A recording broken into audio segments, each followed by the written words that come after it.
Hello Ram Ram दोस्तों। मैं अमित कुमार आप सभी का आपके अपने YouTube channel the brain education पर स्वागत करता हूं। आई होप सभी अच्छे होकर अपनी तैयारी को ऐसे ही कंटिन्यू रख रहे होगे। तो आप सभी को पता है कि हम एचएससी सीटी के लिए हरियाणा जीके की सीरीज स्टार्ट की, जिसमें हम आज हमारा टॉपिक रहेगा हरियाणा से प्राप्त सिक्के और मूर्तियाँ।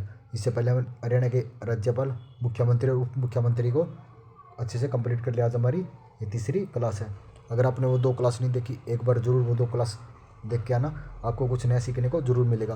भाई अगर आपने इस टॉपिक वाइज सेशन को बहुत ही अच्छे से कर लिया ना, तो इसमें हम कंप्लीट हरियाणा जीके को फ्री ऑफ कॉस्ट कराएंगे। अगर आपने एक बार ये क्लास देख ली और एक बार ये पीडीएफ अपने अच्छे से रिवीजन कर लिया ना, हरियाणा जीके के 25 के 25 क्वेश्चन यहीं से कवर हो जाएंगे आपके। और अगर आपने इस क्लास की पीडीएफ चाहिए तो हमारे Telegram channel the brain education को जरूर ज्वाइन कर लेना, वहाँ पर डेली की पीडीएफ अपलोड की जाती है। तो चलो अपनी क्लास की शुरुआत करते हैं। आज का टॉपिक रहेगा हरियाणा से प्राप्त सिक्के और मूर्तियाँ। तो हरियाणा से प्राप्त प्राचीन सिक्के कब हुए थे? 2000 बीसी से 200 बीसी से लेकर 300 एडी तक हरियाणा का प्राचीन इतिहास सिक्कों पर टिका था। कब टिका था? 200 बीसी से लेकर 300 एडी तक हरियाणा का प्राचीन इतिहास सिक्कों पर टिका था। सबसे पहले करेंगे हम शुंगकालीन सिक्के। तो ये कहाँ से प्राप्त हुए? तो ये शुद्ध यमुनानगर से प्राप्त हुए थे। उसके बाद चांदी के इंडो शासनिक सिक्का। तो एक कपाल मोचन बिलासपुर, कहाँ पे? यमुनानगर जिले में है। समुद्रगुप्त कालीन सिक्के। तो मिताथल गाँव पे भिवानी जिले से प्राप्त हुए थे। युद्धकालीन सिक्के। तो ये नौरगांवाद, भिवानी व रोहतक से हुए थे। और नौरगांवाद का प्राचीन नाम क्या था? प्रगतनाक था। क्या था? प्रगतनाक युद्ध। सॉरी, नौरगांवाद का प्राचीन नाम था। नौरगांवाद कहाँ पे है? भिवानी जिले में। इंडो ग्रीक सिक्के या हिंदू यूनानी सिक्के कहाँ से मिले थे? ये खोखराकोट कहाँ पे? रोहतक जिले में है। अगर कालीन सिक्के या अगरों के 51 तांबे के सिक्के कहाँ से प्राप्त हुए थे? अग्रोरा बुरवाला कौन सी जिले के अंतर्गत आते हैं? ये दोनों ही हिसार जिले के अंतर्गत आते हैं। हर्षकालीन सिक्के। तो ये सोनीपत से प्राप्त हुए थे। उसके बाद कुशलकालीन सिक्के। तो ये खोखराकोट गाँव, रोहतक व भिवानी से प्राप्त हुए थे। उसके बाद है गुप्तकालीन सिक्के। तो ये रोहतक से प्राप्त हुए थे। उसके बाद है पंचमार्ग या आहत सिक्के। तो ये अग्रोवा हिसार से प्राप्त हुए थे। 1200 यूनानी बैक्टीरियाई सिक्के कहाँ से प्राप्त हुए थे? तो ये सोनीपत से प्राप्त हुए थे। उसके बाद टकसाल, मोस्ट इंपॉर्टेंट है भाई टकसाल। तो वहाँ से टकसाल जॉर्ज थॉमस आयरलैंड द्वारा स्थापित किया गया। तो इसे टकसाल को सिक्के साहिब भी कहा जाता है। मोस्ट इंपॉर्टेंट है भाई, टकसाल को क्या कहा जाता है? तो इसे सिक्का साहिब भी कहा जाता है। औरंगाबाद में अकबर के समय टकसाल स्थापित, और उसमें कौन से थे? जलाली सिक्के महत्वपूर्ण थे। कौन से? जलाली सिक्के। उसके बाद हरियाणा से प्राप्त मूर्तियाँ। हरियाणा से प्राप्त मूर्तियाँ, ये भी मोस्ट इंपॉर्टेंट है भाई, हरियाणा से प्राप्त मूर्तियाँ। तो यक्ष यक्षिणों की मूर्तियाँ कहाँ से प्राप्त हुई है? पलवल, होडल, हथीन व बादशाह। ये बादशाह या बादशाह भी ये कहाँ पे आता है? ये मेवात जिले में आता है। हरियाणा से सबसे प्राचीन मूर्तियाँ और मूर्तियों का रंग कौन से हैं? तो इनका लाल रंग होता था। कौन सा? लाल रंग सबसे प्राचीन होता था। बलराम की मूर्ति कहाँ से प्राप्त हुई है? तो बलराम की मूर्ति अस्तबल कहाँ पे? रोहतक जिले में।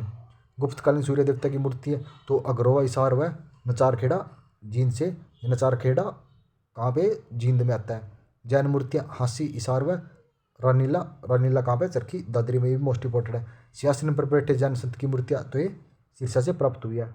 पंचमुखी शिव भगवान की प्राचीन मूर्ति। तो पेवा कहाँ पे है? कुरुक्षेत्र जिले के अंतर्गत आता है। लाल पत्थर भगवान शिव की प्रतिमा हरनौल कहाँ पे है? हरनौल यमुनानगर में। भगवान विष्णु की अति प्राचीन मूर्तियाँ। तो तोसाम कहाँ पे? भिवानी जिले में। कुषणकालीन मूर्तियाँ या कुषाणकालीन मूर्तियाँ तो रोहतक से प्राप्त हुई है। और गुप्तकालीन मूर्तियाँ तो ये भी रोहतक से प्राप्त हुई है। महात्मा बुद्ध की प्रतिमा औरंगाबाद, भिवानी व ब्रह्मावास कहाँ पे? रोहतक जिले में है। दानवीर कर व सूर्य भगवान की मूर्तियाँ तो ये करनाल से प्राप्त हुई है। शेषैया पर लेटे भगवान विष्णु की मूर्तियाँ फिजलपुर गांव कहाँ पे? सोनीपत से। भगवान पार्श्वनाथ की मूर्तियाँ अस्तलबोर, रोहतक से प्राप्त हुई है। भगवान महावीर की मूर्तियाँ पिंजौर, पंचकुला से प्राप्त हुई है। मौर्यकालीन स्तूप व अवशेष फतेहाबाद व हिसार से प्राप्त हुए। सरस्वती व पद्मावत की मूर्तियाँ हांसी, हिसार से प्राप्त हुई हैं। नेक्स्ट करते हैं जो आपके लिए इंपॉर्टेंट रहेगा, हरियाणा से प्राप्त अधिकतर मूर्तियाँ व प्रमुद्रा कला के प्रभाव देखने को मिलता है। तो ये मोस्ट इंपॉर्टेंट क्वेश्चन है कि हरियाणा से प्राप्त जितनी भी आज तक की मूर्तियाँ ना भाई, उन पे ना कौन सी कला? मथुरा कला का प्रभाव देखने को मिलता है। अगर आपने भाई सेशन को बहुत ही अच्छे से कर लिया ना भाई, एचएससी सीटी में हरियाणा जीके के आपके 25 के 25 यहीं से कवर हो जाएंगे, क्योंकि भाई ये सब ना मेरे खुद के बनाए हुए हैंड राइटिंग नोट्स है। और बाद में हम ना इन्हीं हैंड राइट्स जो क्या नाम है करंट अफेयर है, बाद में एग्ज़ाम के टाइम पर या इस सेशन को कवर करने के बाद करंट अफेयर का सेशन स्टार्ट किया जाएगा, जिससे आपके 25 के 25 क्वेश्चन यहीं से कवर हो जाएंगे। आप सभी को पता है कि हमने भाई 5 मिनट में एक टॉपिक को अच्छे से कवर कर लेते हैं। अगर आप ये टॉपिक कहीं और जाके देखोगे भाई, आपका 1.5 से 2 घंटे का टाइम वेस्ट हो जाएगा। कभी कभी तो 2 घंटे, अगर 2 घंटे आपने कर लिया 2 घंटे में तो आपका पूरा हरियाणा जीके का अच्छे से रिवीजन हो जाता है। क्योंकि आज के टाइम यूट्यूब पर सिर्फ बकवासी करने आते हैं और सभी अपना यही सोचते हैं कि वॉचिंग बढ़ा ले, टाइम बढ़ा ले, अपना व्यू बढ़ा ले। हमें भाई ना तो व्यू चाहिए ना हमें सब्सक्राइबर चाहिए। हमारे साथ 200 बंदे जुड़े हुए हैं, तो ये मानते हो कि भाई 200 के 25 क्वेश्चन 25 नंबर यहीं से कवर हो जाएंगे। अगर आपको 25 क्वेश्चन करने हैं भाई, डेली की 5 मिनट ही तो देनी है आपने। अगर आपके पास 5 मिनट का भी टाइम नहीं है 24 घंटे में तो भाई आप फिर कंपटीशन से बहुत दूर होते जा रहे हो।